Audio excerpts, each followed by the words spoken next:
A poor girl walks alone into a luxury toy store, attracting everyone's attention. With a few coins in her hands, she says to the millionaire owner, "I want to buy a father." The request, as innocent as it is devastating, makes the man relive his own childhood pains. When he finds out about her situation, he cries instantly, and what he does changes her life. If this story interested you, subscribe to our channel. Don't forget to like this video and tell us which city you're watching us from. We'll keep going. In downtown Seattle, nestled between sleek tech startups and artisanal coffee shops, stood Wonderland Toys, an anachronism of whimsy amid the city's relentless modernization. The shop wasn't just another business, it was a carefully curated sanctuary of childhood wonder, with hand-carved wooden trains, limited edition collectibles, and imported European dolls that whispered of old-world craftsmanship. Jack Thornton, the owner, had built his fortune in software development, selling his cybersecurity startup for 8 figures before turning 40. The toy store wasn't about money. He had plenty. It was his one concession to sentiment in an otherwise calculated life. The shop's amber lighting cast a warm glow over polished maple shelves. Classical music played softly through hidden speakers, and the subtle scent of cedar and vanilla created an atmosphere that transformed shopping into an experience. Parents with platinum credit cards brought their children here for birthdays and holidays, knowing they'd find items unavailable anywhere else in the Pacific Northwest. On this particular Tuesday afternoon, Jack was reviewing inventory in the back office when the antique brass bell above the front door chimed. Rain had been falling steadily all day, drumming against the windows and keeping customer traffic slow. He glanced at the security monitor, expecting to see one of his regulars, perhaps the Andersons with their precocious son or Mrs. Whitaker, shopping for her grandchildren. Instead, he saw a small figure standing alone by the entrance, dripping rainwater onto the imported Italian tiles. Jack frowned and stepped into the showroom. The girl couldn't have been more than 8 years old. Her brown hair was pulled back in a messy ponytail, her sneakers were worn through at the toes, and her jacket, several sizes too large, had clearly belonged to someone else first. But what struck Jack most was her expression, solemn, determined, and far too serious for someone so young. "Can I help you?" Jack asked, his voice gentler than usual. The girl didn't seem intimidated by the store's elegance or by him, a rare quality in children who entered Wonderland for the first time. She approached the counter with measured steps, pulled a small Ziploc bag from her pocket, and carefully emptied its contents. 11 crumpled dollar bills, a handful of quarters, and several pennies. She arranged the money meticulously before looking up at him with unwavering hazel eyes. "I'd like to buy a father, please," she said, her voice clear and direct. Jack blinked, certain he'd misheard. "I'm sorry." "A father," she repeated, pushing the money forward slightly. "This is everything I have. Is it enough?"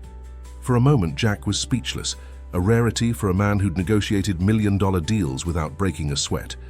He looked from the modest pile of money to the girl's expectant face. "I'm afraid we don't sell fathers here," he finally said, keeping his tone gentle. "We have dolls, games, stuffed animals." "But you have everything else," she countered, gesturing to the elaborate displays. "And this is the fancy store where rich people get special things." Jack leaned against the counter, bringing himself closer to her eye level. "What's your name?" "Emma," she replied. "Emma Carter." "Well, Emma, I'm Jack, and I'm curious. Why do you need to buy a father?" Emma's composure wavered slightly. She glanced down at her collection of bills and coins. "My brother needs one. Our mom got really sick last year, and our dad—" She paused, choosing her words carefully. "He said he couldn't handle it anymore. He left and never came back." Jack felt something shift inside him, a discomfort he couldn't immediately identify. "I'm very sorry to hear that. My brother Liam doesn't believe in dads anymore," she continued. "He says they always leave eventually, but I told him I'd find us a new one, a better one who would stay.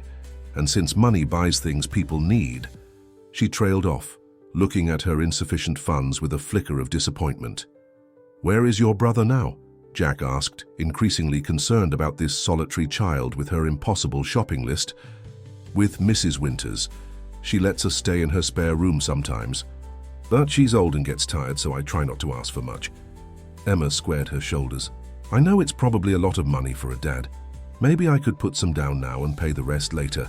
I'm good at keeping promises. Jack felt an unfamiliar tightness in his throat.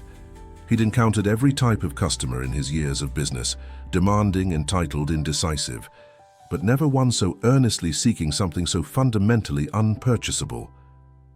Emma, where do you live? Is it far? From here? On Rainier Avenue, past the community center. I took the bus, she added with a hint of pride. I'm allowed. I'm 8 3/4. Jack checked his watch. It was nearly 5, and the early November darkness was already settling over Seattle. The thought of this small girl navigating public transportation alone sent a wave of concern through him. How about I drive you home? It's getting dark, and it's still raining. Emma considered this with the seriousness of someone evaluating a business proposal. That would be okay, but what about... She nodded toward her money. Jack smiled gently. Keep it. We can talk more on the way. He closed the shop early, something he'd never done before, and led Emma to his Tesla parked behind the building. She climbed in without hesitation, seemingly unimpressed by the luxury vehicle. As they drove through Seattle's rain-slicked streets, Jack learned more. Emma and her twin brother Liam had been staying with neighbors since their father's departure 6 months ago, bouncing between temporary arrangements. Their mother had passed away from cancer shortly before their father left. There were no other family members involved, at least none who had stepped forward. Mrs. Winters is nice, Emma explained, as they turned onto a street lined with aging apartment buildings. But she says her social security doesn't stretch far enough for 2 extra mouths. We try to help by being very quiet. Jack felt something he hadn't experienced in years, a genuine emotional response that wasn't calculated or controlled. This child's matter-of-fact acceptance of her precarious situation struck him more deeply than he could have anticipated. They pulled up to a worn apartment complex with peeling paint and security bars on the lower windows. Emma pointed to the second floor. That's Mrs. Winters' place, the one with the flower box. Would it be all right if I met your brother? Jack asked, surprising himself with the request. Emma hesitated for the first time. Liam doesn't like meeting new people much anymore, but she seemed to be weighing something important. Maybe you could. Just don't tell him why I went to your store, okay? As they climbed the stairs to apartment 2B, Jack wondered what had possessed him to insert himself into this situation. He was a businessman, not a social worker. Yet something about Emma's quiet dignity and her mission to restore her brother's faith had breached his carefully constructed emotional barriers. Emma knocked on the door in a specific pattern, clearly a code between her and the occupants. A moment later, an elderly woman with silver hair and kind eyes opened it. Emma, I was getting worried, she said, relief evident in her voice. Her gaze shifted to Jack, immediately suspicious. Who is this? I'm Jack Thornton, he said, extending his hand. I own Wonderland Toys downtown. Emma visited my shop today, and I offered her a ride home since it was getting dark. Mrs. Winters studied him carefully before accepting his handshake. That was thoughtful. Come in, both of you. Liam's been asking where you went, Emma. As Jack stepped into the modest apartment, he felt strangely like he was crossing a threshold that would divide his life into before and after, though he couldn't have explained why. The apartment was small, but meticulously clean, faded.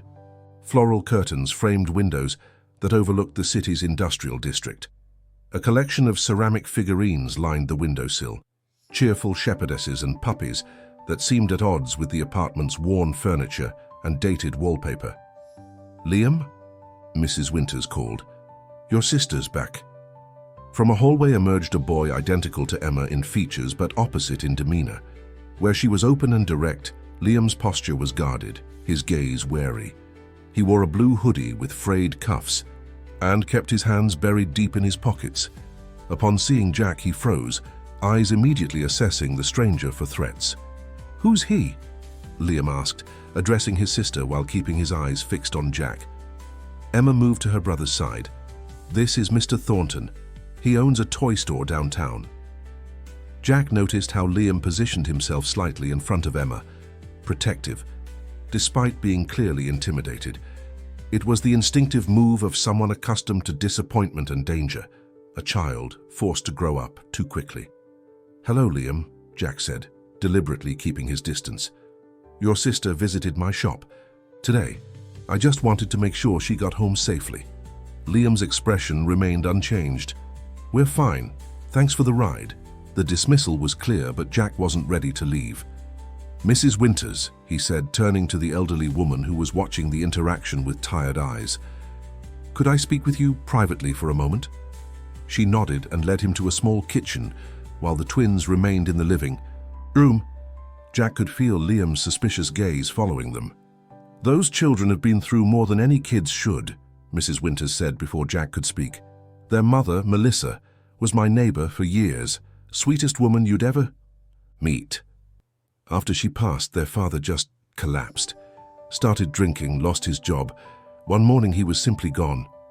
She shook her head. "I've been doing what I can, but at my age, with my health." She gestured to the oxygen tank in the corner that Jack hadn't noticed before. "How long can they stay with you?" Jack asked quietly. Mrs. Winters sighed. "The truth? Not much longer. My daughter in Spokane wants me to move in with her. Says, I can't manage on my own anymore, especially not with 2 kids." She looked through the doorway at the twins who were now whispering together.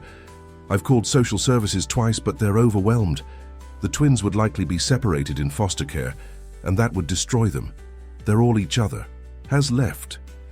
Jack felt an unexpected surge of protectiveness. The thought of Emma and Liam being separated seemed suddenly unacceptable. "What if there was another option?" he found himself saying. Mrs. Winters raised an eyebrow. "What kind of option, Mr. Thornton?" "I have a large house, more space than I need. What if they stayed with me while more permanent arrangements are made?" The older woman's expression turned skeptical. "No offense, but why would a successful businessman want to take in 2 children he just met?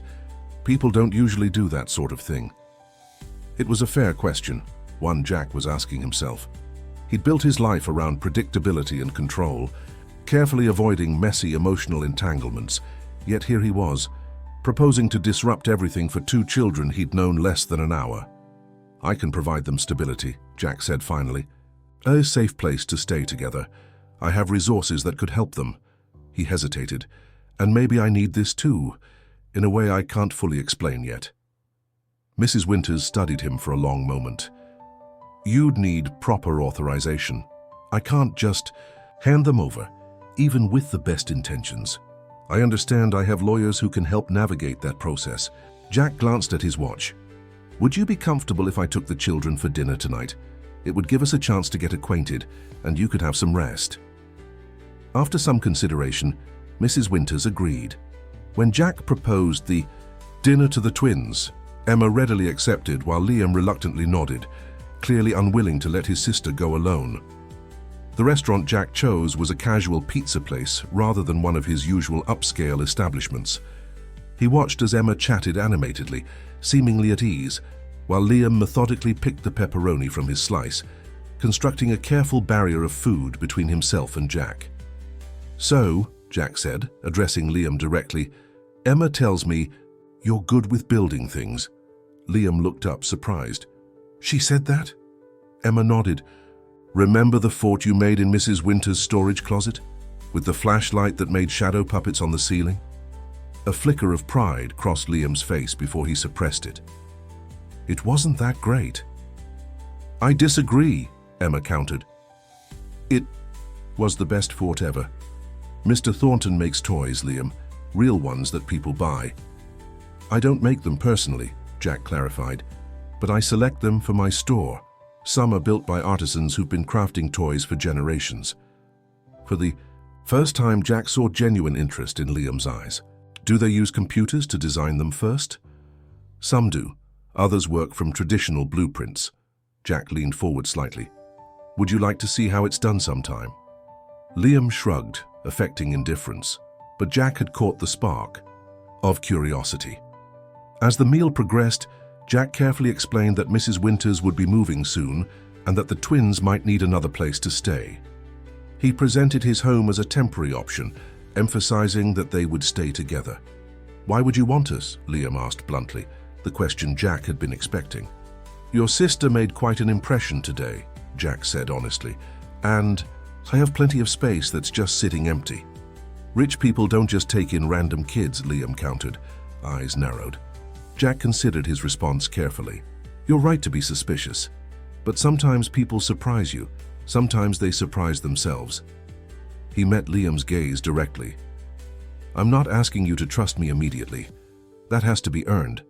I'm just offering a safe place while things get sorted out." Emma looked hopefully at her brother. "We could try it, Liam, just to see." The boy remained silent for a long moment before finally muttering, "Whatever, it's not like we have a ton of options." That night, after returning the children to Mrs. Winters with promises to begin making arrangements, Jack drove home to his expansive lakeside property in Medina. The house had been featured in architectural magazines, all clean lines, glass walls, and minimalist furnishings. It had always felt perfectly adequate before. Now, as he walked through the silent rooms, it struck him as sterile and empty. The following days were a whirlwind of activity. Jack's lawyers arranged for temporary guardianship while proper channels were pursued. Social workers conducted initial interviews and home inspections. Jack prepared rooms for the children, suddenly conscious of how adult-oriented his house was. A week later, he stood in Mrs. Winters' apartment as the twins packed their meager belongings into 2 small backpacks. The elderly woman hugged them tightly, tears in her eyes. "You be good for Mr. Thornton," she told them. "I'll visit as soon as I'm settled at my daughter's place." Emma hugged her back fiercely. "Thank you for everything, Mrs. Winters." Liam, more reserved but equally emotional, simply nodded and squeezed her hand. The drive to Jack's house was mostly silent. Emma pressed her face against the window as they passed through progressively more affluent neighborhoods. Liam sat rigidly, clutching his backpack on his lap, as though afraid it might be taken from him. When they pulled through the security gates and up the curving driveway to the modernist mansion, both children's eyes widened. "You live here," Emma breathed, "by yourself?" "It's just a house," Jack said, suddenly self-conscious about his wealth in a way he'd never been before. "Too big for one person, honestly." Liam surveyed the property with undisguised skepticism. "Why don't you just get a normal place?" Jack smiled slightly. "That's a fair question. I guess I bought what I thought successful people were supposed to have, without considering what I actually needed." As he led them inside, Jack watched their reactions closely. Emma moved through the space with curious excitement, running her fingers over smooth surfaces and peering through floor-to-ceiling windows at the lake beyond. Liam hung back, maintaining his distance and taking everything in with calculating eyes. "Your rooms are upstairs," Jack said, leading them to the 2nd floor. He'd hired a designer to transform 2 guest rooms on short notice, one with soft purples and a window seat for Emma, the other with blues and built-in shelving for Liam. "I wasn't sure what you'd like, so feel free to change anything." Emma entered her room and spun around in delight. "It's beautiful." She immediately went to the window seat and climbed onto it, pressing her hands against the glass. "I can see the whole lake from here." Liam stood in the doorway of his room, unmoving. "This is temporary, right?" he asked quietly, not looking at Jack. "For now, yes," Jack acknowledged, "but you can still make it yours while you're here." The boy finally stepped inside, placed his backpack carefully on the bed, and looked around. With an expression Jack couldn't quite read, somewhere between longing and distrust. "I'll let you both get settled," Jack said. "Come downstairs when you're ready and we can figure out dinner." As he descended the stairs, Jack was struck by how completely his life had changed in just 1 week. His orderly, predictable existence had been upended by the arrival of these children, with their complicated history and uncertain future. What had possessed him to take on such responsibility? Then he remembered Emma at his counter, solemnly counting out dollars and coins, determined to buy something that could never be purchased. And he knew, with sudden clarity, that some decisions transcend logic and calculation. They come from a place deeper and more essential than reason. The first weeks of their new living arrangement unfolded like a careful dance. each participant watchful of boundaries and expectations. Jack, accustomed to solitude and efficiency, found himself navigating unfamiliar territory, school schedules, proper nutrition for growing children, and the emotional landscape of trauma that neither twin openly discussed, but which shaped their every interaction. Emma adapted with remarkable resilience. She approached the mansion as an adventure, exploring rooms with unabashed curiosity and asking questions about everything from the smart home system to the abstract paintings on the walls. At breakfast, each morning, she chatted about her plans for the day, her new teachers, potential friends. She helped set the table without being asked, and left cheerful sticky notes around the house, simple drawings or messages that Jack found himself looking forward to discovering. Liam, meanwhile, remained a shadow. He spoke only when necessary, ate quickly at meals and asked to be excused, and maintained a careful distance from Jack at all times. His school reports indicated intelligence but noted concerns about his reluctance to participate or connect with peers.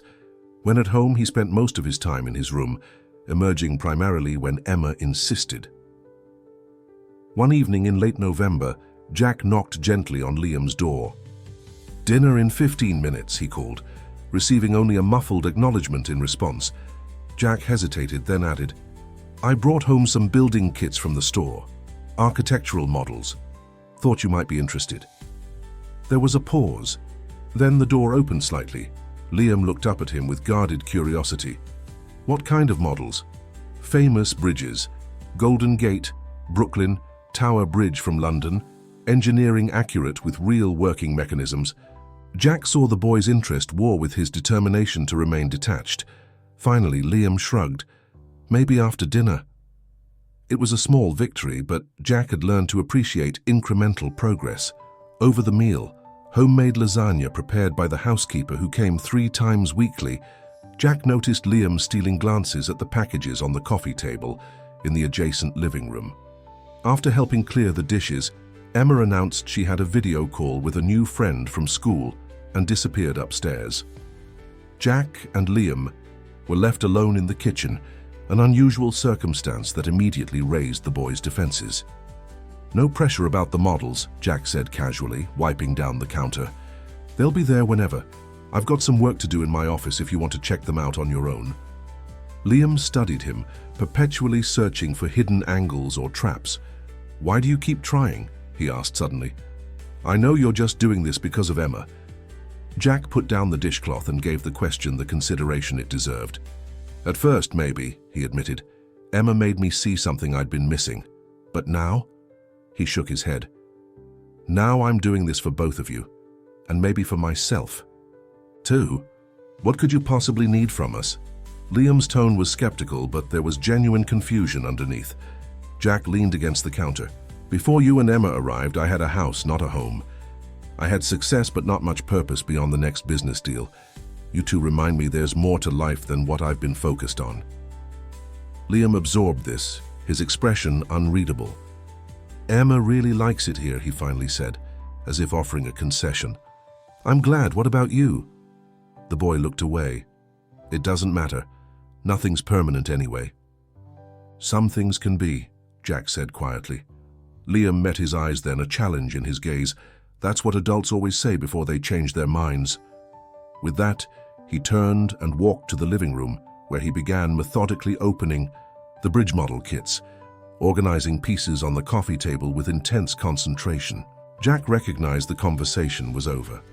Later that week, Melissa, the store manager at Wonderland Toys, called Jack with concern in her voice. "I hate to bother you with this, Mr. Thornton, but there's something odd happening with inventory. Several high-end items have gone missing over the past 2 weeks. Nothing that would trigger our security system. They're small enough to pocket, but altogether they add up to nearly $1,000. Jack frowned. The store had never had theft issues before. Their clientele was largely affluent parents and collectors, and the boutique layout with attentive staff made shoplifting difficult. "Review the security footage," he instructed. "Let me know what you find." 3 days later, Jack received an email with a video clip attached. As he watched the footage from different days pieced together, his heart sank. There, clearly visible, was Liam. slipping small items into his pockets during the 2 occasions Jack had brought the twins to the store after school. Jack sat back in his chair, thoughts racing. The obvious response would be confrontation, punishment, perhaps involving the temporary guardianship caseworker. But something told him that conventional discipline would only confirm Liam's expectation of eventual rejection. That evening, after Emma had gone to bed, Jack knocked on Liam's door. When the boy opened it, Jack simply said, "Can we talk? In your room, if that's more comfortable." Wariness immediately flooded Liam's expression, but he stepped aside. Jack entered and sat on the desk chair, deliberately leaving the more defensive position of the bed to Liam. Looking around, Jack noticed the room remained largely impersonal, despite 6 weeks of occupancy. The bridge models they'd built together sat on a shelf, the only personal touch besides the backpack still positioned by the door, ready for quick departure. "I know about the toys, Liam," Jack said gently, watching as the boy's face drained of color. "From the store?" Liam froze, his body tensing as if preparing to run. "Are you calling the police?" he asked, voice barely audible. The question broke something in Jack's heart. "No," he said firmly. "I'm not calling anyone. I just want to understand." Silence stretched between them. Finally, Liam whispered, "Are you going to send us back?" "Back where?" "Wherever, foster care. Some other temporary place. That's what happens when kids mess up, right? You get sent somewhere else." Jack leaned forward, maintaining eye contact. "Liam, I'm not sending you anywhere. Not for anything." Disbelief clouded the boy's features. "But I stole from you." "Yes, you did, and we need to talk about that. But first, I'd like to see what you took." After a moment's hesitation, Liam went to the closet. From behind a panel in the back that Jack hadn't known could be removed, he retrieved a pillowcase. With obvious reluctance, he emptied its contents onto the bed. A handheld electronic game, 2 collectible action figures still in their packages, a set of precision screwdrivers, a digital watch, and several other small, valuable items. Jack examined the collection without touching anything. "That's quite a stockpile. Were you planning to sell these?" Liam shook his head. "They're just in case." "In case of what?" The boy looked at his hands. "In case we have to leave suddenly. Sometimes you don't get to pack. Dad left all our stuff behind when he stopped, swallowing hard. "I wanted to make sure we had things that were worth something. For emergencies." Understanding dawned on Jack. This wasn't ordinary theft motivated by greed or malice. This was survival behavior. A child's attempt to create security in a world that had repeatedly proven unstable. "Liam," Jack said carefully, "I made a commitment when I brought you and Emma here. I'm not going to suddenly change my mind or disappear." "You can't promise that," Liam countered, a flash of anger breaking through his fear. "Our dad promised too. He said he'd always be there, even after Mom got sick. But it got too hard, and he left anyway. People always leave when things get difficult." Jack nodded, acknowledging the painful truth in the boy's words. "You're right that I can't guarantee the future. No one can. But I can promise you this. I will do everything in my power to make sure you and Emma are safe and cared for, whether that's with me or someone else who loves you.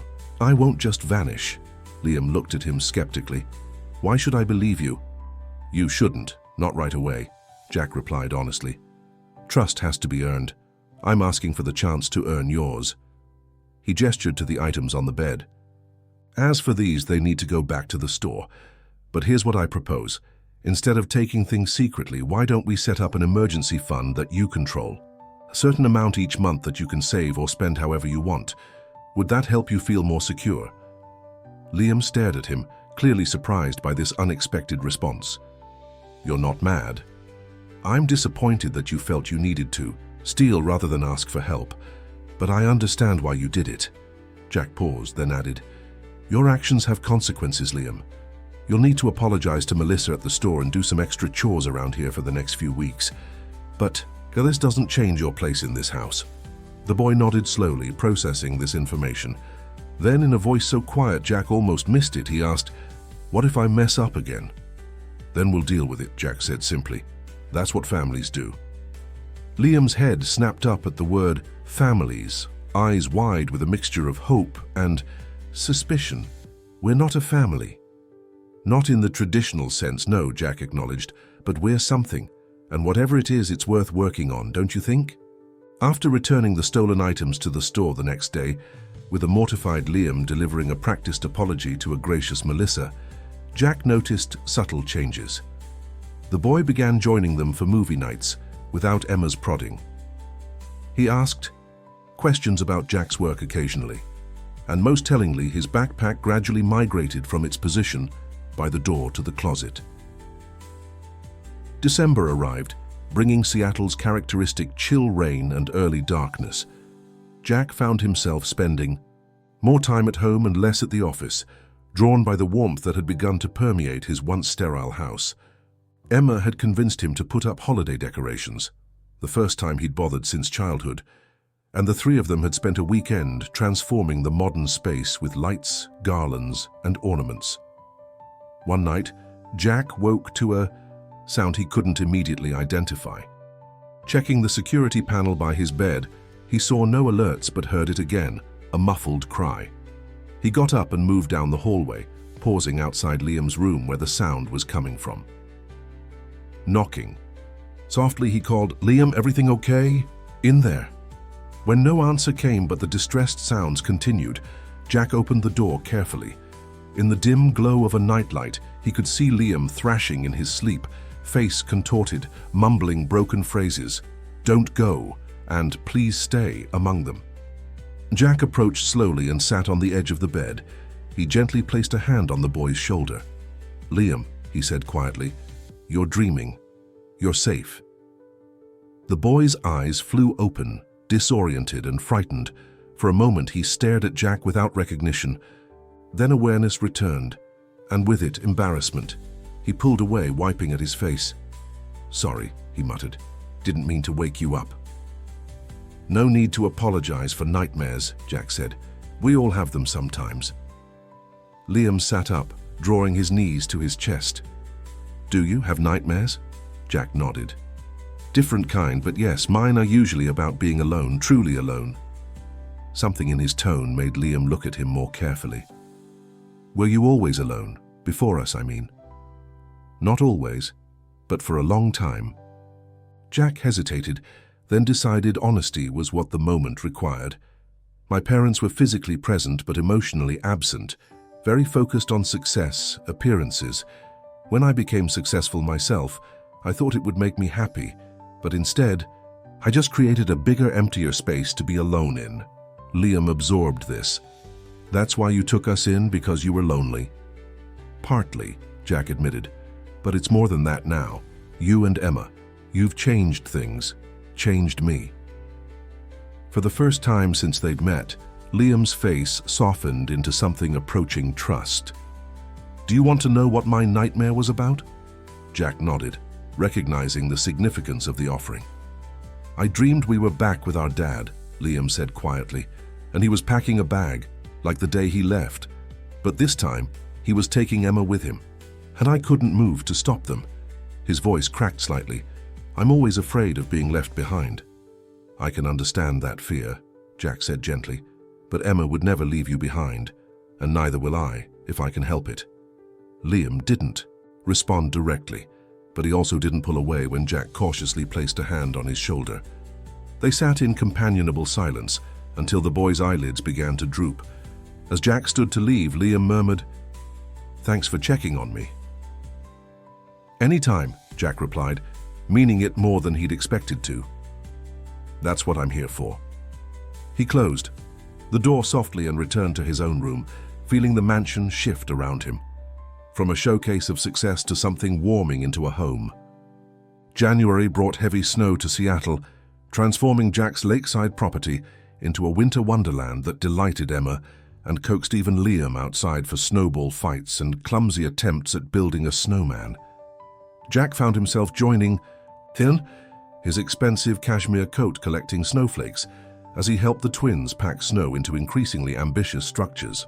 The temporary guardianship arrangement had been extended through spring, with the social worker Ms. Peterson noting the remarkable adjustment of both children in her monthly reports. Jack had begun researching more permanent options, consulting with his attorney about formal adoption procedures. The possibility had taken root in his mind gradually, then bloomed into certainty. He wanted Emma and Liam to stay, permanently. The realization both terrified and exhilarated him. He hadn't mentioned it to the children yet, wanting all the legal groundwork in place first, wanting to present them with certainty rather than another tenuous possibility. One Tuesday afternoon, Jack was at Wonderland Toys helping Melissa reorganize the display window when the bell chimed. He glanced up, expecting the usual after-school rush of affluent parents and eager children. Instead, a woman in her mid-30s entered, scanning the store with quick, assessing eyes. Her blonde hair was pulled back severely, her makeup precisely applied. She wore clothes that suggested an attempt at professional polish, but missed the mark somehow. Too tight, too bright, slightly worn at the edges. "Can I help you?" Melissa asked with her usual welcoming smile. The woman approached the counter. "I'm looking for Jack Thornton." Jack stepped forward from the display he'd been arranging. "I'm Jack Thornton. What can I do for you?" The woman gave him a smile that didn't reach her eyes. "I'm Karen Carter, Melissa Carter's sister, Emma and Liam's aunt." Jack felt a sudden chill that had nothing to do with the winter weather outside. In all the case files, there had been no mention of an aunt or any living relatives besides the absent father. "I see," he said carefully. "This is unexpected. The children's case files didn't mention any extended family." Karen's smile tightened. "Well, I've been living out of state, Nevada. Just moved back to Seattle last month."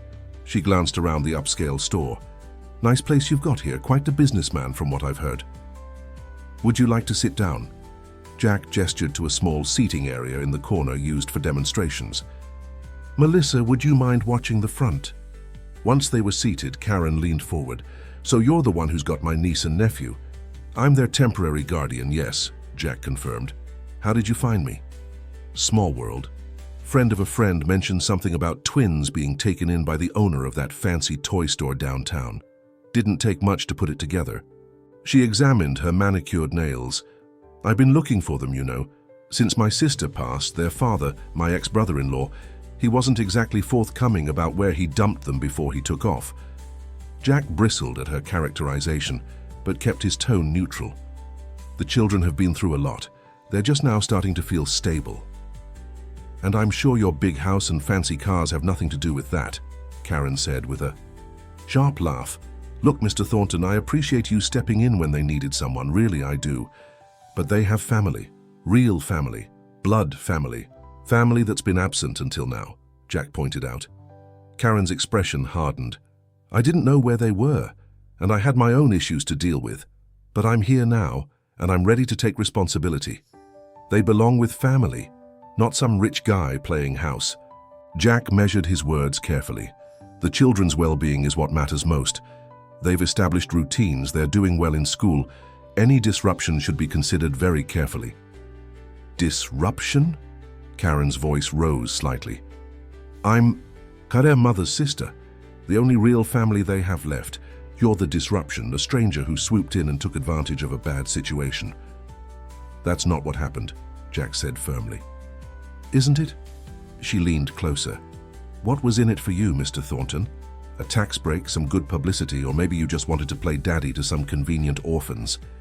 Jack felt a surge of anger but controlled it. "Miss Carter, I understand you're concerned. If you'd like to meet the children, we can arrange that through the proper channels. Their social worker would need to be involved." "Oh, I bet you'd love to keep this all nice and official," Karen said. "Keep control of the situation. But here's the thing, I've already filed for custody. As blood relative, I have precedence over some temporary arrangement with a non-relative." Jack maintained his composure with effort. "That's for the court to decide.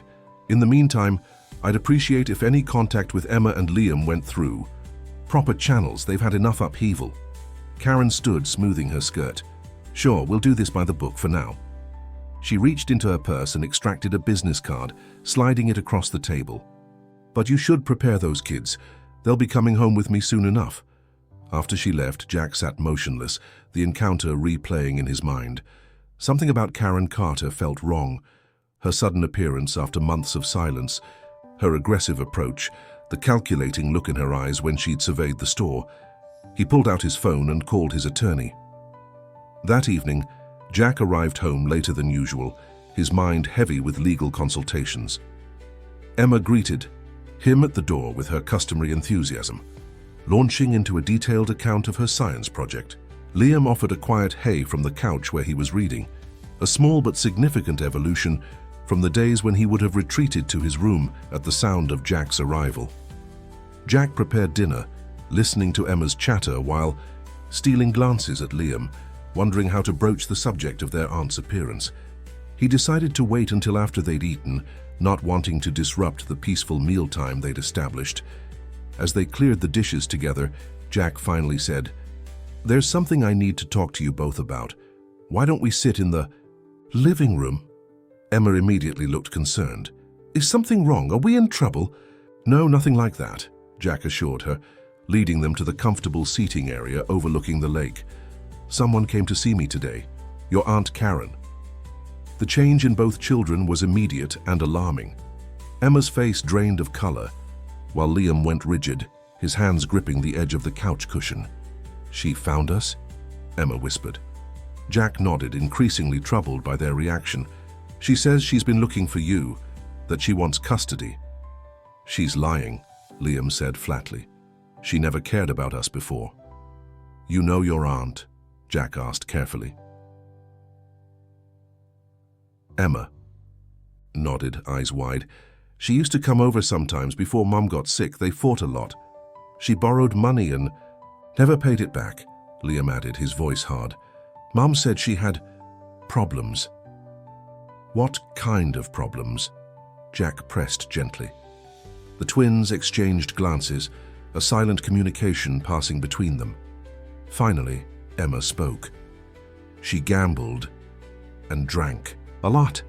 Mom tried to help her, but she only showed up when she needed something," Liam finished. "Then she disappeared again.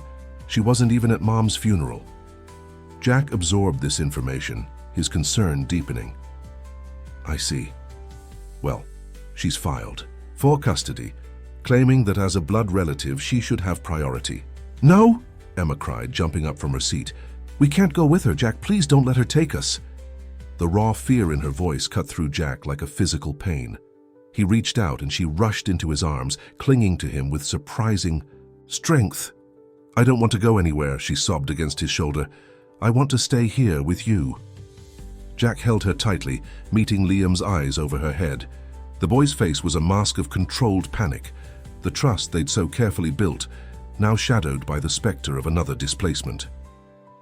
"Listen to me, both of you," Jack said firmly. "I'm not giving up without a fight. My lawyers are already working on this. I promised I wouldn't let you down, and I meant it." Liam stood abruptly.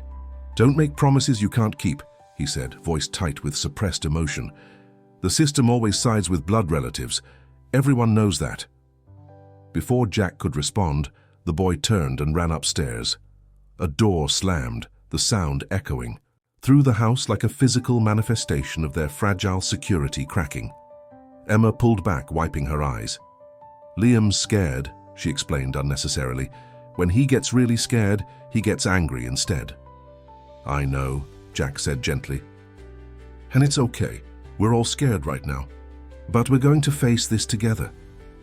"Promise?" Emma asked, her voice small.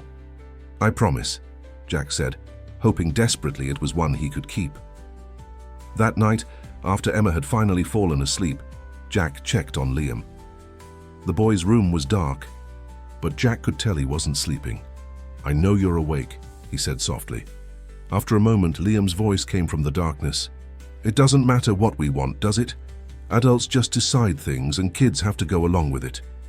Jack entered the room and sat on the edge of the bed, giving his eyes time to adjust to the dim light. He could make out Liam's silhouette, curled protectively around himself. "Sometimes that's true," Jack acknowledged, The system isn't perfect, but I have resources that most people don't. Good lawyers, connections, financial stability, and I'm going to use every advantage I have. Why? Liam asked, the single word laden with all his doubt and fear. Why go through all that trouble for us? Jack considered the question carefully, knowing the answer mattered more than perhaps anything he'd ever said. Because you're worth it, Liam, both of you. Because in these past months you've become the most important people in my life.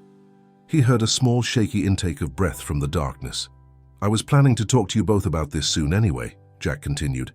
I've been looking into formal adoption, making this arrangement permanent if that's something you and Emma would want. Silence stretched between them, heavy with implication. You'd want to adopt us, for real? Liam finally asked, his voice uncharacteristically vulnerable. Yes, Jack said simply. I would. I do. More silence then. What if? The court says no? What if they make us go with her? Then we appeal, we fight, we don't give up. Jack reached out cautiously, finding Liam's shoulder in the darkness. I'm not going to lie to you, there are no guarantees, but I promise you this. No matter what happens, I will be there for you and Emma. If there's a way to keep you here, we'll find it.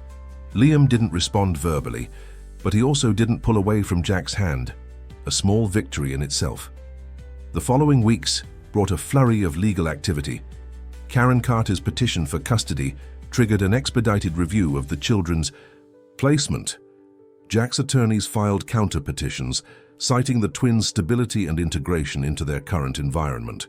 Background checks were initiated on both parties, psychological evaluations scheduled, home studies arranged. Throughout it all, Jack tried to maintain normalcy for Emma and Liam, but the strain showed in subtle ways. Emma became clingy, seeking constant reassurance. Liam retreated into himself again, the progress of recent months seemingly undone by the looming threat of another disruption. One afternoon in early February, Jack picked the children up from school to find Liam with a bruised cheek and split lip. What happened? He asked, alarmed. Nothing, Liam muttered, looking away. Emma, sitting in the back seat, leaned forward. Tyler Mitchell said Liam was just a charity case and that you were going to get tired of us eventually. Liam punched him. Jack glanced at the boy who was staring fixedly out the window. I see. The principal wants to see you tomorrow, Liam said flatly. I'm suspended for 2 days. Okay, Jack said, keeping his tone neutral. We'll deal with that. Aren't you mad? Liam asked, finally looking at him. Jack considered this as he navigated through traffic. About the fighting? Yes, that's not how we solve problems. About why you were fighting? He shook his head. No, Tyler was wrong, and I understand why it upset you. Something in Liam's posture relaxed slightly at this response. Back at home, Jack addressed the situation more directly. Violence isn't the answer, Liam, but I get it. When someone attacks something that matters to you, you want to defend it. He said you were just doing this to look good, Liam said, the words bursting out of him. That rich guys like you use charity cases for tax write-offs and publicity. That's what Aunt Karen said too when she came to school yesterday. Jack froze. Your aunt came to your school? Emma nodded solemnly. During lunch, she was waiting by the fence. She told us she was going to be taking us home soon and that we should start packing our things. She said you couldn't stop her because you're not real family, Liam added, his voice tight with anger and fear. Jack took a deep breath, controlling his own anger at this boundary violation. She shouldn't have done that. And what she said isn't true, you know that, right? Both children looked at him with uncertainty that broke his heart. Listen to me, Jack said, kneeling to be at their eye level. Family isn't just about blood. It's about who chooses to be there day after day. Who puts in the work? Who stays even when things get hard? He looked directly at Liam. Remember what we talked about that night? About earning trust. That's what real family does. Emma moved closer, leaning against Jack's side. I think we're already a family, she said quietly. Don't you, Liam? Her brother hesitated, caught between hope and his ingrained expectation of disappointment. Maybe, he finally conceded, but what if we lose? Jack put an arm around each of them. "Then we face it together. No matter what happens in court, no matter where you live, you will always have a place with me. Always." That night, Jack called his attorney with news of Karen's unauthorized school visit. The lawyer promised to bring it up at the upcoming hearing, noting that such behavior showed poor judgment and boundary issues that would concern the court. As he hung up, Jack stood at the window overlooking the snowy lakefront, the weight of responsibility settling more firmly on his shoulders. He'd built his business empire through strategic thinking and calculated risks, but nothing had prepared him for this, fighting for two children who had somehow become essential to his existence. For the first time in years, Jack found himself praying, not to any specific deity, but to whatever forces might be listening, that he would be granted the chance to keep this fragile family together. The King County Family Court building stood imposing against the grey February sky, its brutalist concrete facade a fitting backdrop for the emotional battles waged within its walls. Jack straightened his tie as he walked up the steps, flanked by his legal team, Patricia Winters, his personal attorney for over a decade, and Martin Goldstein, a family law specialist, with an impressive record of successful adoptions. This was their third hearing in 2 weeks. The case had accelerated after Karen's unauthorized school visit, which Judge Eleanor Simmons had viewed with obvious concern. Background checks had revealed what Jack's private investigator had already discovered. Karen Carter had a history of financial instability, gambling problems, and 2 DUI arrests in Nevada. On paper, the case seemed to favor Jack. Yet he couldn't shake his unease. Family court was unpredictable, and despite Karen's issues, she remained the children's blood relative, a fact she and her attorney, a sharp-eyed public defender named Renata Diaz, emphasized at every opportunity. "Ready?" Patricia asked as they paused outside the courtroom. Jack nodded, though ready felt like an overstatement. How could anyone be truly ready to have the fate of their family decided by strangers? Inside, Karen was already seated at the respondents' table, dressed in a conservative navy suit that Jack suspected was new for the occasion. She offered him a tight smile that held no warmth. "All rise," the bailiff announced as Judge Simmons entered, a stern-faced woman in her 60s with silver hair cut in a practical bob and reading glasses perched on her nose. Once everyone was seated, the judge reviewed the documents before her. "We're here to continue custody proceedings for minors Emma and Liam Carter. Since our last hearing, I've received reports from the court-appointed psychologist, the home study, evaluations and character references for both parties." She looked up, her gaze direct. "I've also received notification of an incident involving Ms. Carter approaching the children at their school without authorization. Ms. Diaz, would you care to address this?" Karen's attorney stood. "Your Honor, my client acknowledges that her enthusiasm got the better of her judgment. She was simply eager to reconnect with her niece and nephew after their long separation. She recognizes now that she should have gone through proper channels." Judge Simmons looked unconvinced. "Ms. Carter, this court takes boundaries very seriously, especially when children who have experienced trauma are involved. Do you understand that?" Karen nodded, the picture of contrition. "Yes, Your Honor. I was just so emotional about seeing them again. It won't happen again." The judge made a note before continuing. "Mr. Thornton, the psychological evaluation indicates that both children have formed a significant attachment to you, particularly Emma. However, Liam's attachment is described as ambivalent and still developing. Would you like to address this?" Jack stood, choosing his words carefully. "Your Honor, Liam's experience with adult abandonment has made trust difficult for him. He's making progress, but healing takes time. What matters is that he feels safe enough now to begin that process. Uprooting him again would disrupt that crucial development." Judge Simmons nodded thoughtfully. "Ms. Carter, the report also indicates that the children expressed anxiety about being placed in your care. How do you respond to that?" Karen's expression turned wounded. "They barely know me anymore. Their father kept them away, and then Mr. Thornton has had months to influence them. So of course they're anxious. They've been taught to be. But I'm their family. With time and support, we can rebuild our relationship." The hearing continued with testimony from the social worker, who acknowledged Jack's exemplary care of the children, while noting the importance of biological connections.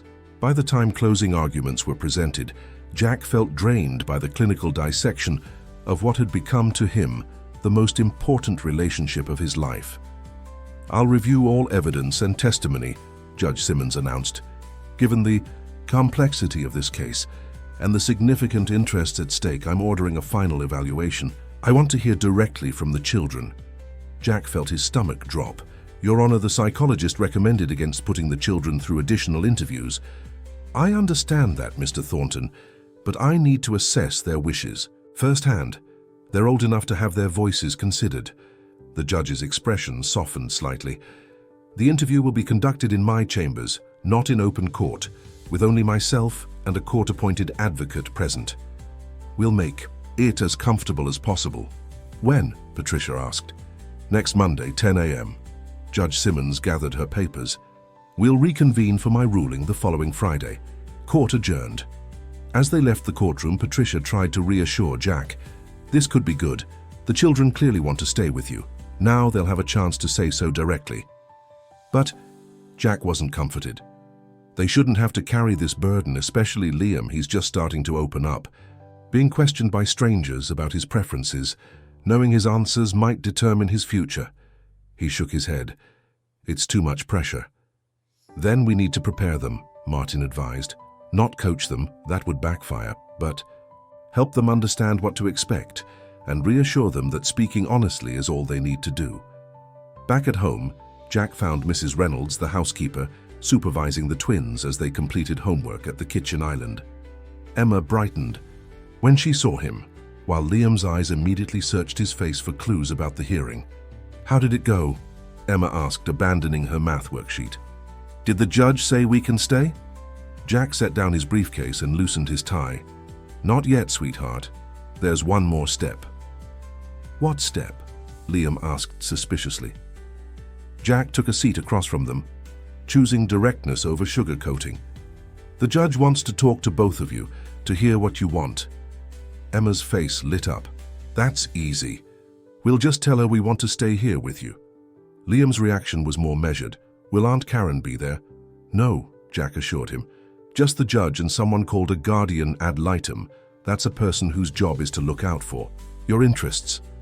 "What if we say the wrong thing?" Liam pressed, the anxiety clear in his voice. Jack reached across the counter to squeeze his hand. "There are no wrong answers, only honest ones. All you need to do is tell the truth about how you feel." That night, after Emma had gone to bed, Jack found Liam sitting on the back deck despite the February chill, staring out at the lake where patches of ice still floated near the shore. "Mind some company?" Jack asked, offering a mug of hot chocolate as a peace offering.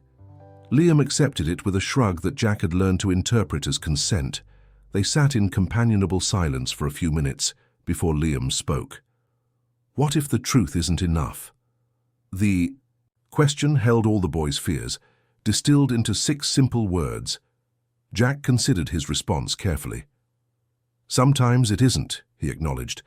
"The world isn't always fair. But in this case, I believe the truth is on our side. Judge Simmons seems like someone who genuinely wants what's best for you and Emma." Liam wrapped his hands around the warm mug. "Aunt Karen told us at school that she's getting benefits for us, money from the government. That's why she wants us now." Jack's jaw tightened at this confirmation of his suspicions. "Did you tell your social worker about that?" Liam nodded. "She wrote it down, but she said it would be hard to prove." "Well, now you can tell the judge directly." "Will it matter?" Liam asked, his voice small. "She's still our real aunt." Jack turned to face him fully. "Liam, blood doesn't make someone real family. Actions do. Showing up does. Caring does." "But the law doesn't see it that way," Liam countered, displaying the pragmatic understanding of systems that no child his age should possess. "Sometimes it does," Jack said gently. "When there's enough evidence that the biological option isn't in a child's best interest, that's what we're trying to show." Liam was quiet for a long moment. "I'm scared," he finally admitted, the confession barely audible over the soft lapping of lake water against the shore. "Me too," Jack said honestly. The boy looked up, surprised. You are? Of course. The thought of losing you and Emma. Jack swallowed hard. It terrifies me. Something shifted in Liam's expression, a realization that Jack's investment in their makeshift family was as deep and genuine as his own. If she wins, Liam said hesitantly, would we still see you? I would fight for visitation rights, Jack promised, and I'd be counting the days until you both turned 18 and could make your own choices. Liam considered this. 6 years is a long time. Yes, Jack agreed, but worth waiting for. Monday arrived with a steady drizzle that seemed fitting for the day's gravity. Jack drove the twins to the courthouse, trying to maintain casual conversation despite the tension that filled the car.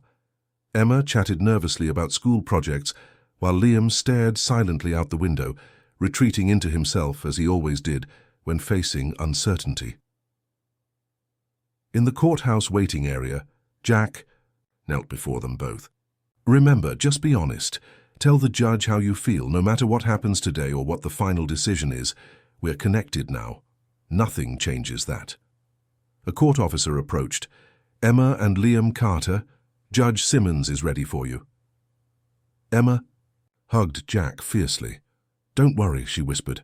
I'll make sure she knows we belong with you. Liam hesitated, then stepped forward awkwardly and allowed Jack to embrace him briefly.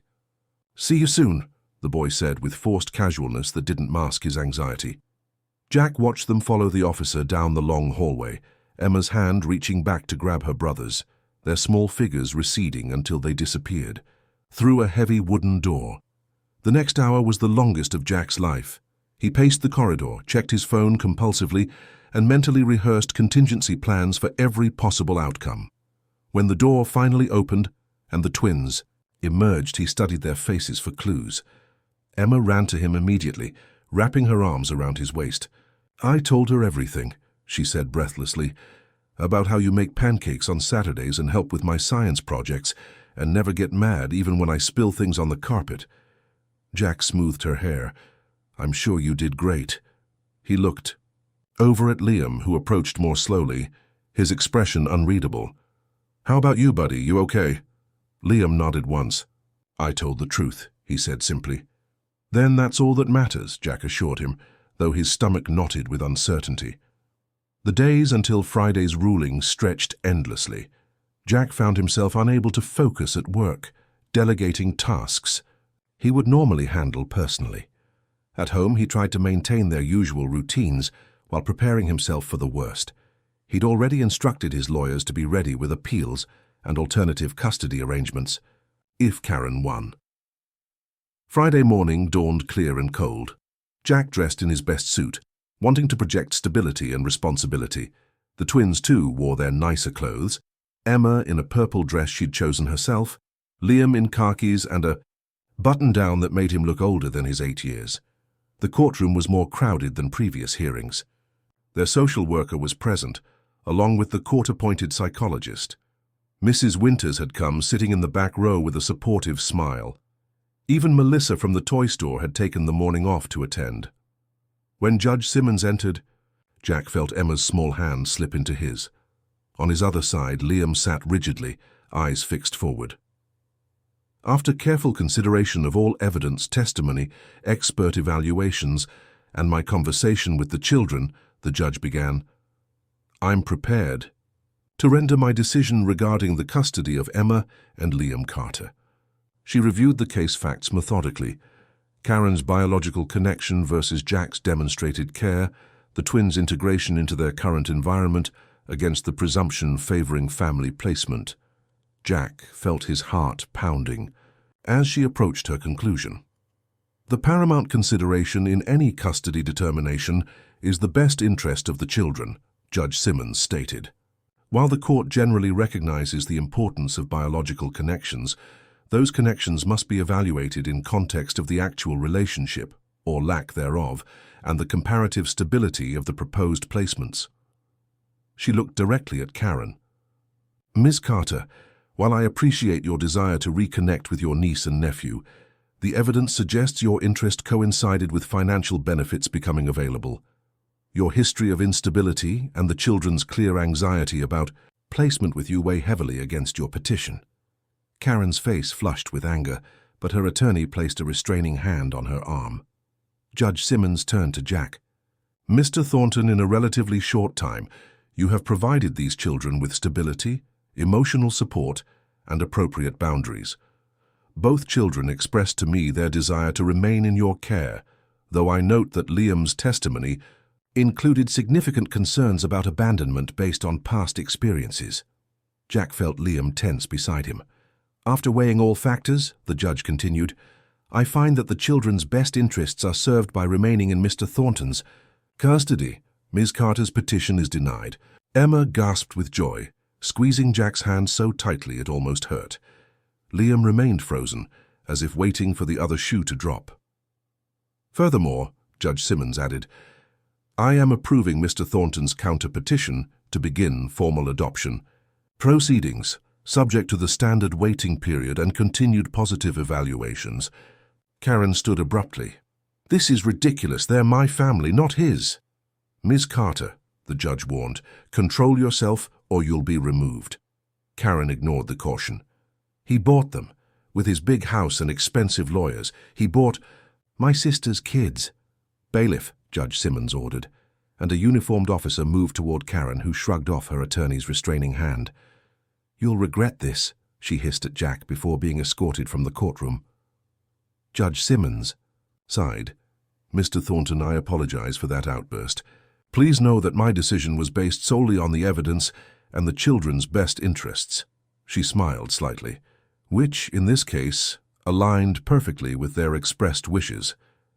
Outside the courtroom, Jack's legal team congratulated him while Mrs. Winters hugged the children. Emma was openly celebrating, bouncing with excitement, but Liam remained subdued, processing the news with characteristic caution. "It's really over?" he asked Jack quietly, when the others were distracted. "This part is," Jack confirmed. "The adoption will take time, but Judge Simmons has cleared the path. Your aunt can appeal, but given today's ruling, she's unlikely to succeed." Liam nodded, absorbing this. "So we're staying for good?" "For good," Jack affirmed, "if that's what you want." The boy was quiet for a long moment, then said softly, "I told the judge something I've never told anyone, not even Emma." Jack waited, giving him space to continue. "I told her about the day our dad left," Liam said, his voice steady despite the difficult subject. "He packed while we were at school. When we got home, most of his things were gone. He said he was going to find work in another state, that he'd send for us when he got settled." Liam swallowed hard. "I asked when that would be. He looked at me for a long time, then said, 'Don't count on it, kid.' That's when I knew he wasn't coming back." Jack felt a surge of anger toward the man who could walk away from these extraordinary children, mixed with profound sadness, for the wound it had left. "The judge asked if I wanted to stay with you," Liam continued. "I said yes, but I also told her I was afraid you might change your mind someday, too." He looked up at Jack, his eyes reflecting vulnerability he rarely allowed others to see. She asked what would make me less afraid. I told her if it was official, like adoption, maybe then I could believe it was real. Jack knelt to Liam's level, placing his hands gently on the boy's shoulders. "It is real," he said firmly, "and I am never changing my mind about you or Emma. Never." For the first time since they'd met, Liam initiated a hug, throwing his arms around Jack's neck with a fierceness that spoke volumes. Jack held him close, feeling the small body shake with silent, released tension. Over Liam's shoulder, Jack saw Emma watching them, tears streaming down her smiling face. She hurried over to join the embrace, completing their circle. "We're a family now," she declared, "for real." Liam pulled back slightly, meeting Jack's eyes with newfound certainty. "Yeah," he agreed quietly, "I think we are." Summer spread across Seattle like a warm blanket, transforming the city's typically cool demeanor with long golden days. Jack's lakeside property bloomed with new life, not just the carefully maintained gardens that surrounded the house, but a treehouse under construction, a colorful array of outdoor toys scattered across the lawn, and the sound of children's laughter carrying across the water. 6 months had passed since Judge Simmons' ruling. Karen had indeed filed an appeal, but it was dismissed quickly, her case further weakened by a third DUI arrest just weeks after the hearing. The adoption process continued its methodical progression through the system, each completed form and positive evaluation bringing them closer to official permanent family status. Jack stood on the back deck, coffee in hand, watching Emma and Liam on the dock. They were preparing for a sailing lesson, life jackets buckled, sun hats secured, excited gestures as they pointed out across the lake. Their sailing instructor, a college student named Marco, was teaching them knots while they waited for the wind to pick up. "They're naturals on the water," Patricia observed, joining Jack on the deck.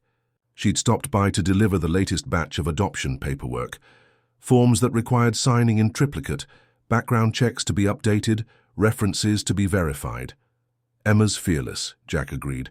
"Liam's more cautious, but he's the better tactician. They balance each other." "Like someone else I know," Patricia said with a smile. "The cautious tactician part, I mean." Jack laughed. "Not so cautious anymore, it seems. Do you know I've missed 3 board meetings in the past month? The old Jack would have considered that corporate suicide. And yet Thornton Enterprises continues to thrive," Patricia noted, sipping her own coffee. "Perhaps there's a lesson there." They watched as Marco helped the twins board the small sailboat, demonstrating how to adjust the tiller. Jack felt the familiar mixture of pride and terror that he'd come to recognize as a fundamental parental emotion, the desire to protect warring with the need to let them explore and grow. "The final hearing is scheduled for August 15th, Patricia said, returning to business. "Judge Simmons will preside. Given the progress reports and the children's continued integration, it's essentially a formality at this point." "Nothing's certain until it's done," Jack replied, the cautious businessman in him still unwilling to celebrate prematurely. Patricia touched his arm lightly. "Jack, you've created a beautiful family here. Anyone who spends 5 minutes with you 3 can see it. The law is just catching up to what's already reality." After she left, Jack remained on the deck, reflecting on the transformation of his life. A year ago, his days had been structured around meetings and market projections, his home a showcase rather than a haven. Now his calendar was filled with school events and doctor appointments, his pristine house gloriously disrupted by evidence of childhood. Homework spread across the kitchen island, mismatched socks under the coffee table, finger smudges on previously immaculate glass doors. Melissa had taken over more day-to-day operations at Wonderland Toys, allowing Jack to focus on strategic decisions rather than daily management.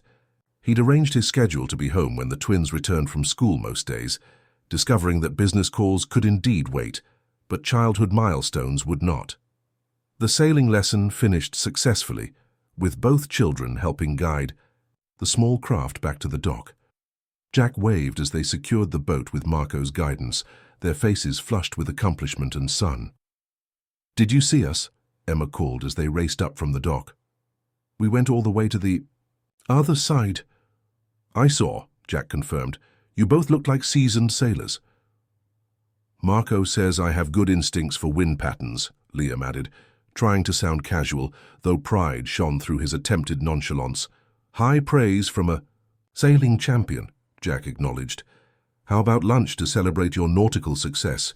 As they prepared sandwiches together in the kitchen, a weekend ritual they'd established, Jack noticed Liam glancing repeatedly at the clock. "Expecting something?" Jack asked. Liam shrugged with studied indifference. "Mrs. Winters said she might call today, from Spokane." Jack nodded, understanding the significance. Despite her move, Mrs. Winters had maintained contact with the twins through weekly video calls, providing an important connection to their past. Her health had improved under her daughter's care, and she'd become something of a surrogate grandmother figure in their expanding family circle. "We could call her instead," Jack suggested, "after lunch." Emma brightened at this. "Can we show her our sailing pictures and the treehouse progress?" "I'm sure she'd love to see both," Jack assured her. They were midway through lunch when Emma suddenly put down her sandwich, expression turning serious. "Jack, I've been thinking about something important." "What's that?" he asked. When the adoption is finished, will we have your last name? Will we be Emma and Liam Thornton instead of Carter? The question caught Jack by surprise. They hadn't discussed this aspect of the adoption, focusing instead on the legal security it would provide. That would be an option, he said carefully, but it's entirely your choice. You could keep Carter, take Thornton, or even hyphenate if you wanted. Emma considered this with her characteristic thoughtfulness. What do you think, Liam? Her brother frowned slightly. Carter was Mum's name. If we change it, it's like losing another piece of her. Jack felt a pang at the reminder of the loss these children had already endured. Your mother will always be your mother, he said gently. A name doesn't change that. But if we have different last names than you, people might not know we're a real family, Emma pointed out, her practical nature asserting itself. We'd know, Jack assured her. That's what matters most. Liam was quiet for a moment, then offered a solution with his typical problem-solving approach. What if we keep Carter as our middle names? Then we'd have both. Emma's face lit up. Emma Carter Thornton, she tested. The sound of it. I like it. Jack felt a swell of emotion at their consideration of taking his name, a desire to claim connection that went beyond legal documentation. Whatever you decide is perfect, he told them. We're family regardless of what names we use. That evening, after dinner and homework, and the nightly negotiation over bedtime that Jack had learned was an inevitable part of parenting, he sat in his home office reviewing quarterly reports. The house had settled into the comfortable quiet of evening, with only the soft hum of the air conditioning and distant lake sounds filtering through. A knock at the open door interrupted his concentration. Liam stood in the doorway in pajamas, a book tucked under his arm. Everything okay? Jack asked, setting aside his laptop. Liam nodded. Just wanted to ask something. Come in, Jack invited, gesturing to the chair opposite his desk. Liam took the seat, setting his book, a worn copy of Hatchet that had become a recent favorite, on his lap. Patricia brought more adoption papers today, the boy said, clearly having noticed the legal documents stacked on the corner of the desk. Just routine updates, Jack assured him. Everything's on track. Liam nodded, fiddling with the corner of his book. I was wondering, after it's official, do I have to call you Dad? The question held no resistance, only genuine curiosity. Jack considered his response carefully. You don't have to call me anything you're not comfortable with, he said. Jack is fine, always. Emma's already practicing saying Dad, Liam confided, when you're not around. She says it to herself, like she's trying it out. Jack smiled at this revelation. Emma processes things differently than you do. She dives in head first. You prefer to test the waters. Yeah, Liam agreed, seeming pleased by this assessment. I want to know what you'd prefer. Honestly? Jack leaned forward, resting his elbows on the desk. I'd be honored if someday you felt comfortable calling me Dad, but I'd be equally honored if you continue calling me Jack. What matters to me is that you feel safe and respected, whatever you choose. Liam absorbed this, nodding slowly. I think I need more time. You have all the time you need, Jack assured him. There's no deadline on these things. The boy hesitated, then asked, Did you always want to be a dad? Before us, I mean. Jack considered the question. I thought I did once, a long time ago, but my career became all-consuming, and after a while I convinced myself it wasn't in the cards for me. He smiled slightly. Then a determined 8-year-old walked into my store with her life savings, looking to make an unusual purchase. Liam smiled at the memory. Emma's always been stubborn. Determined, Jack corrected gently. It's a strength, even when it drives us crazy. She was right, though, Liam said quietly, about finding someone who would stay. The simple statement, delivered with Liam's characteristic straightforwardness, struck Jack with unexpected force. Yes, he managed, his voice slightly rough. She was. Liam stood, tucking his book under his arm again. Good night, Jack. Good night, Liam. Sleep well. After the boy left, Jack sat motionless, overwhelmed by the significance of their exchange. From Liam, who measured every word and guarded his emotions so carefully. The acknowledgement that Jack had proven himself by staying was profound validation. The official adoption day arrived on a perfect August morning. Clear skies, mild temperature, a gentle breeze carrying the scent of summer flowers. The courtroom was filled with their growing circle of support. Mrs. Winters had made the trip from Spokane. Melissa and staff from Wonderland Toys occupied an entire row. Teachers from the twins' school, neighbors, even Marco, the sailing instructor, had come to witness the occasion. Judge Simmons, smiling more openly than during previous hearings, reviewed the final documentation. "All requirements have been met," she announced. "Home studies completed, background checks cleared, financial stability verified, and most importantly, the emotional bonds observed are strong and healthy." She turned her attention directly to Emma and Liam, who sat between Jack and Patricia at the petitioner's table. "Before I issue the final decree, I'd like to hear from both of you one more time. Emma, would you like Mr. Thornton to adopt you as your legal father?" Emma, resplendent in a new dress chosen specifically for the occasion, stood with perfect posture. "Yes, Your Honor. More than anything."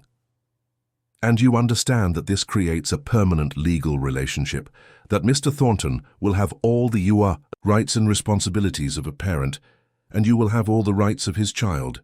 "I understand," Emma said solemnly. "We already feel like a family. This just makes it official." Judge Simmons smiled. "Well said." She turned to Liam. "And you, young man, do you wish to be adopted by Mr. Thornton?" Liam stood, his expression serious but his eyes clear and certain. "Yes, Your Honor." "And you understand the permanent nature of adoption?" Liam nodded. "I understand that it means no one can take us away, that we'll be a real family legally, not just temporarily."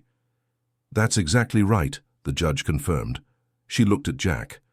"And Mr. Thornton, you understand that this commitment is for life, that these children will be, in every legal and moral sense, your responsibility and your privilege from this day forward." Jack stood, emotion making his voice deeper than usual. "I understand and embrace that responsibility, Your Honor. Emma and Liam have transformed my life in ways I never imagined possible. Formalizing our family is the greatest honor of my life." Judge Simmons signed the decree with a flourish. "By the power vested in me by the state of Washington, I hereby declare Emma Carter Thornton and Liam Carter Thornton the legal children of Jonathan Edward Thornton, with all rights and privileges thereto. Congratulations to the Thornton family." The courtroom erupted in applause. Emma flung herself into Jack's arms while Liam, more restrained but equally moved, allowed himself to be drawn into the embrace. Cameras flashed, capturing the moment that their improvised family became official in the eyes of the law. The celebration continued at home, where caterers had prepared a feast and decorated the backyard with balloons and streamers. A banner reading "The Thornton Family, Etchas 2025, hung across the deck. Emma flitted between guests like a butterfly, accepting congratulations and showing off her new name proudly. Liam stayed closer to Jack, overwhelmed by the attention but unwilling to retreat entirely. As the party wound down and guests began to depart, Jack found himself at the end of the dock with both children, watching the sunset paint the lake in shades of gold and crimson. Emma leaned against his side while Liam sat with his legs dangling over the edge, bare feet skimming the water's surface. "Best day ever," Emma declared, tilting her face up to Jack's.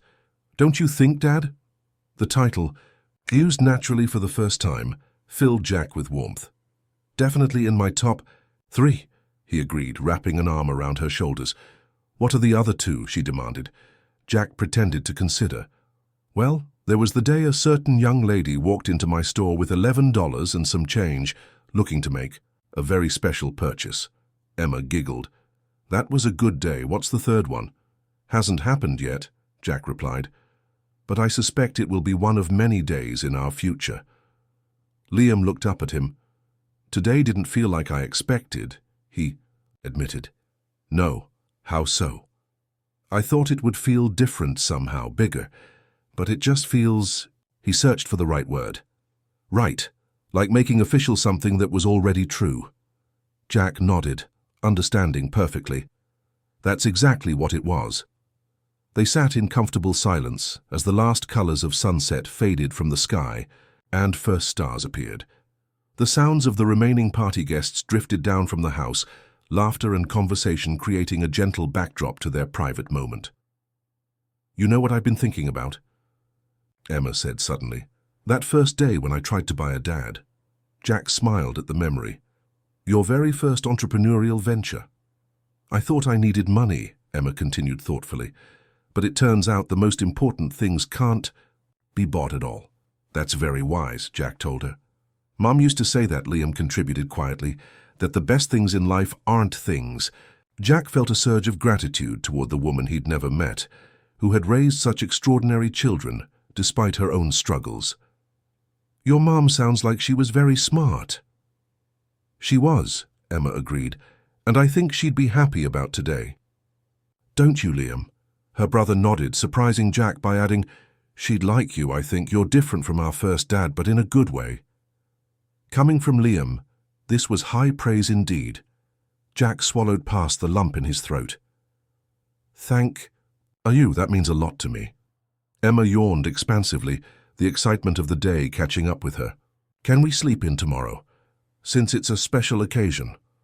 "Reasonable request," Jack agreed. "Approved." As they walked back to the house, Jack between them with a hand on each child's shoulder, he reflected on the journey that had brought them to this point. From a rain-soaked afternoon and an impossible request to a family bound by choice rather than blood, a family that had saved him as surely as he had provided for them. At the doorway, Liam paused, looking back at the lake now, silvered with moonlight. "I've been thinking," he said, his voice casual in a way that Jack had learned often preceded something significant. "Maybe I could start calling you Dad too, if that's okay." Jack felt his heart expand with joy so intense it was almost painful. "More than okay," he managed. Liam nodded once, decisive. "Good, because we're official now." A small smile played at the corners of his mouth. "Dad." The single word, so simple and yet so profound, hung in the air between them. A bridge finally crossed, a treasure more valuable than anything in Jack's considerable fortune. Emma, already halfway through the door, called back impatiently, "Come on, you two, there's still cake left." "Coming," Jack replied, meeting Liam's eyes with shared understanding before they followed her inside, into the warmth and light of the home they had built together.